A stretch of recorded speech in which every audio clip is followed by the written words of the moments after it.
มวนคักบาดถึกลุ่มมานอกคาทีน้องอายกราบทักทายสบายดี FC ทุกทานเนาะ FC ทุกคนมาพบมาพ่อกับเจเบาลาวในคลิปนี้ก็ต้องขอทักทายสบายดีปีใหม่มือนี่เป็นปีใหม่ของทั้งฝั่งลาวมือทำอิฐมือแรก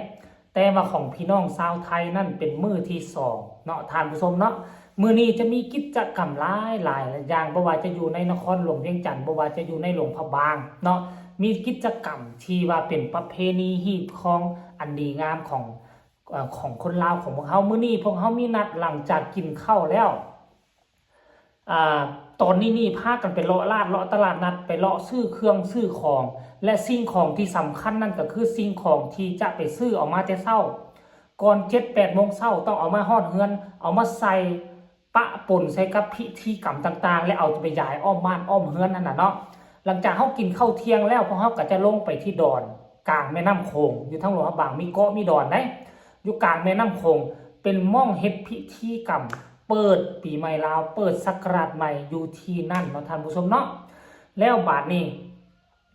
ปีใหม่ทั้งฝั่งประเทศไทยสัมผัสว่าเป็นมื้อที่สองแล้วมัน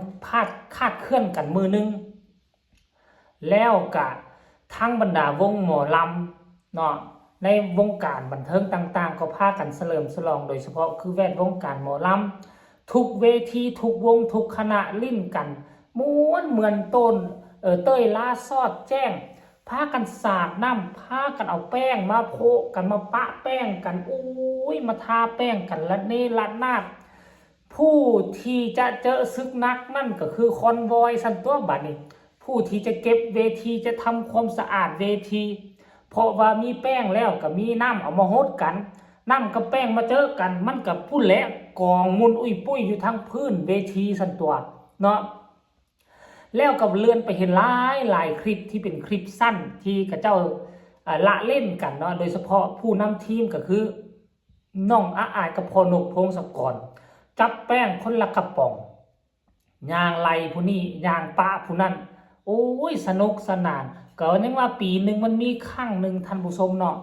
จะบ่ให้เฮ็ดมันก็เป็นไปบ่ได้เนาะบ่ฮู้ว่าฝนตกหรือบ่เห็นพื้นเวทีเปียกแต่ว่าอยู่ทั้งฝากฝั่งอยู่ประเทศลาวในฝนตกตั้งแต่เมื่อคืนนี้เด้ออันน่ะอยู่นครหลวงเวียงจันทน์นี่เมื่อคืนนี่ก็ตกเป็นบางบอนแต่ว่ามื้อเช้านี่วังกี้นี่อยู่ทั้งเวียงจันทน์นี่ตกมาหาใหญ่เติบท่านผู้ชมแล้วกะอยู่ทั้งหลวงพระบางกันเลาะลาดกับแข่งฝนเลาะคัดกรณีว่าสายบ่ายบ่มีแสงแดดฝนบ่เช้าตกนี่ก็คือว่าสงกรานต์ปีนี้คือสิแล้ววับท่านผู้ชมแต่ว่าอิงตามกรมอุตุนิยมก็คือฝนตกจนฮอดวันที่17-18พุ่นเด้อเนาะน้องอายนี่นะคันสิเว้าเราเป็นศูนย์รวมเนาะเป็นศูนย์รวมหรือว่าเป็นกองดวงใจของวงการหมอลำก็ว่าได้โดยเฉพาะของทีมงานของเสียงวิหกท่านผู้ชมของนกพงศกรคือมีน้องอายเข้ามานี่คือทุกสิ่งทุกอย่างคนในวงเดียวกันบ่เคยลึงบ่เคยแกนกันบ่เคยปากบ่เคยล้มกันพอคำแต่กลับมีความสัมพันธ์เพราะอายลิงน้อยคนนี้ในเมื่อเห็นน้องอายสามารถเว้ากับผู้นี้ได้สามารถไปหาผู้นี้เป็น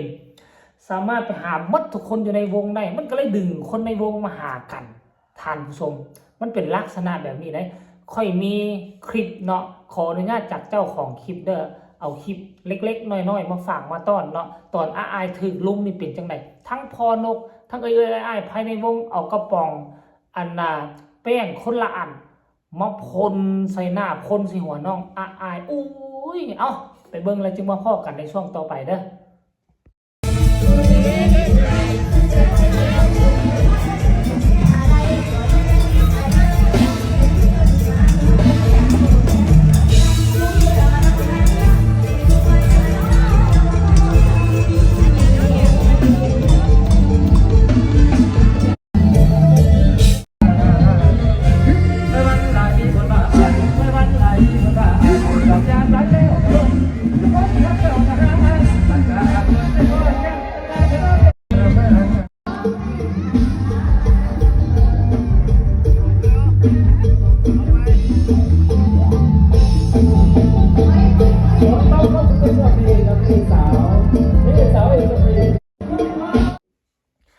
เป็นได้เนาะ FC แฟนคลับทุกๆคนเห็นแล้วพวกเจ้าก็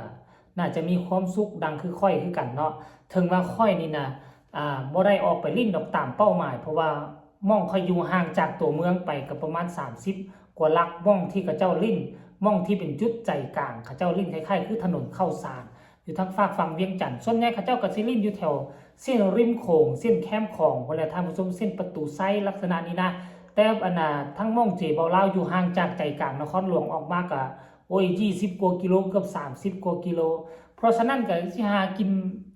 ซุ่มแซวกันน้ำมูน้ำพวกอยู่แถวนี้แหละเผลอๆก็อาจจะบ่ได้ไปซ้ำอยู่พักผ่อนอยู่บ้านอยู่ซองเพื่อติดตามเบิ่งข้อมูลข่าวสารของบรรดา FC แฟนคลับบ่ว่าจะเป็นอุกอิงอ้ายฮักแพงเรานี่เป็นต้นนอกว่าเขาเจ้ามีการเคลื่อนไหวคือแนวใดแน่ก็จะได้เอามานำมาฝากมาต้อนให้บรรดา FC แฟนคลับอยู่ทางฝากฟังประเทศไทยผู้ที่บ่ได้ออกไปเลาะผู้บ่ได้ออกไปลาคือเจบ่ลาก็สิพากันเด้รอถ้าฟังเบิ่งข้อมูลข่าวสารเบิ่งข่าวเท่านั้นแหละเนาะท่านผู้ชมเนาะหลังจากนั้นบัดนี้หลังจากเห็นคลิปสนุกสนานพรานไส้กันแบบนี้แล้วเลื่อนไปเห็นเพจของญาล้ำท่านผู้ชมเอ้ยอายนอกสั้นตัวห้าวตั้งแต่เมื่อคืนนี่มายันตอนเช้า2 มือซ้อนบาดสุดท้ายนอนรับเลยสูดอยู่โอ้ยบาดนี่บ่เห็นว่าสิห้าวคักห้าวแน่บัดนั้นบัดสุดท้ายนอกก็เป็นเนาะเมื่อยสนานเมื่อยเล่อยู่นอนคานั่นเลยหน้าตาก็ไม่ได้เอาทิชชู่เช็ดเอาแต่ว่าผมนี่ที่เต็มไปด้วยแป้งทานสมเอ้ยญาล่ำกับทายรูปหลาน2 รูปลงเว้าสั้นๆเนาะนอกสันติเนาะอันนี้ความสนุกสนานพรานชัยของวงการหมอลำโดยเฉพาะคือน้องอายและนกพงศกรพาทีมงานกันเมื่อคืนนี้ก็หวังว่าเขาเจ้าจะเฮ็ดวิธีการฮดน้ำดำหัวเป็นที่เรียบร้อยแล้วบ่เนาะท่านผู้ชมเห็นหลายวงหลายอย่างเขาก็พากันเฮ็ดเนาะปีใหม่ฟ้าใหม่ก็ขอให้ทุกคนร่ำรวยมีความสุขปีหนึ่งมีครั้งหนึ่งก็พากันเฮ็ดสิ่งใดที่เฮาเฮ็ดบ่ถูกบ่ต้องหรือไปแตะต้องใส่บุคคลใดหรือว่าเกิดการละหองละแหงจิตใจกันก็เอาอาศัยเอาช่วงนี้แหละมาขอขมาลาโทษกันท่านผู้ชมเนาะและคนที่เครียดที่ขมก็จะให้อภัยเขาการให้อภัยในวันดีวันงามวันพิเศษแล้วนี่ต่างฝ่ายต่างจะมีความสุขมีใบหน้ายิ้มแย้มแจ่มใสมีกำลังใจเหตุการณ์เหตุงานเนาะท่านผู้ชมเนาะบ่คิดบ่ฝันว่ามันเป็นแล้วนี่แสดงว่ามื้ออื่นนี่ประเทศไทยเป็นมื้อสุดท้ายแล้วแต่ลาวเป็นมื้อที่2โอ้ยังสิลิ้นโดดเนาะท่านผู้ชมเนาะอันมื้อที่เฮาลิ้นกันแท้ๆก็เพียงแต่3 วันคือกันแหละไทยก็ลิ้นแต่3 วันแต่ว่าพิเศษคืออยู่ทั้งหลวงพระบางนี่นะแม่นอยู่ว่ามันลิ้น3 วันนะแต่ว่ามันมีเลย3 วันนี่ไปมันมีกิจกรรมอื่นๆเลยอาจจะเศร้าฮดน้ำกันแล้วแต่ว่าทั้งวัดทั้งวานี่ยังเปิดตั้งแต่วันที่13ไปฮอดวันที่30ของเดือนนี้แหละอยู่ทั้งหลวงพระบางนะสามารถไปส่งน้ำพระอยู่วัดได้ก็มันก็บ่วังเวงในแต่ละวัดนี่ประดับประดาโคมไฟเป็นสีแดงสีเหลืองเป็นโคมไฟที่เฮ็ดด้วยเจี้ยปอสาเฮ็ดจากหนังธรรมชาติมาแปะรูปแล้วมาเฮ็ดเป็นโคมไฟแต่ละวัดนี่จะจะย่องให้มีความสวยงามโอ้ยหลังจากนั้นก็ไผบ่มีน้ำสงน้ำพระอยู่ทุกวัดอยู่หลวงพระบางคือมีให้ครบมีทั้งภาชนะน้อยไปตักฮดมีทั้งถังน้ำที่เขาเอาดอกไม้เอาน้ำหอมใส่เป็นที่เรียบร้อยแล้วท่านผู้ชมแล้วไผมีจิตใจใส่ศรัทธาก็ไปบูชาเอามันมีกองอยู่หั่นเนาะกองบูชา